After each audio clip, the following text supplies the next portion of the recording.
আমরা সংখ্যালঘু মানুষ, ভারতের নাগরিক, আসামের সন্তান, আসামের ভূমির জন্মগ্রহণ করা এই আসামের সন্তানের হাজার হাজার মানুষের ঘর পূর্ণতা লাগলে ঘর বাড়ি ভাঙ্গা তাকে উচ্ছেদ করা হয়েছে। আজকে তার কি হাহাকার অবস্থা আছে। খাওয়ার নাই ঘর, খাওয়ার নাই চাউল, নাই তাকে পিতলের বস্ত্র, বস্ত্র হারা, অন্ন হারা, গৃহ হারা, এই হাজার হাজার সংখ্যালঘু মানুষের পড়ছে। ওদিকে এই মানুষগুলারে পুরো সংস্থাপন দেওয়া হয়, তারপরে বুড়ে দিকে আরম্ভ করে নাও। কথা বললে নাই, কথা বললে নাই, কতলা পুকুর থেকে তারপরে করবে যে আমার ধর্ম শিক্ষা হয় মাদ্রাসা, মাদ্রাসাতে আমার ধর্ম শিক্ষা হয়। আসামে এই সরকারে, এই বিজেপি নেতৃত্বের সরকারে 600 মাদ্রাসা বন্ধ করে দিছে। আমরা প্রশ্ন করবেন তাহলে এজিপি বিজেপি যারা আছে যে 600 মাদ্রাসা খুললা দিয়া তারপরে বুড়ের বুট চাগল লিখাও নাই। আমার না বলে আছে সন্তান জন্ম দেওয়ার বেশি মূল্য করছে। সারা আসামের বাক্তির সামনে আধুকালে কালো ধরে ব্যবসাও সেটা ভুলেছে। আমার বুড়ো পুকুরে বসে চাষা আমার ভূত লাগে না, ওর কি এর দরকার আছে তোর বুড়ে? শুক্রবার নামাজ আজকে ধর্মের প্রতি আঘাত দিতেছে।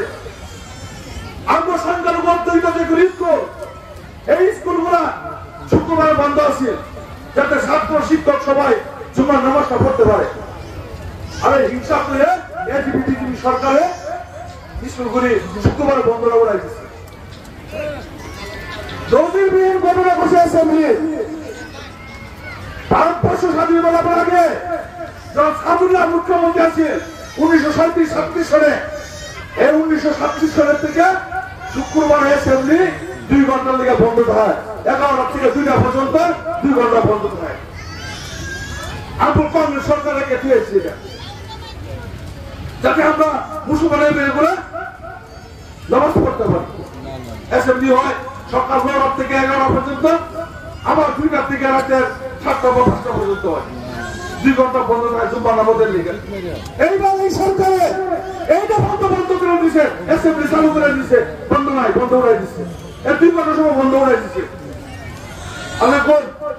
আমরা মুসলমানের মেলে যদি আছি, যদি নামাজ না যাই তাই পাপের ভূতা মাথায় লোন লাগবো।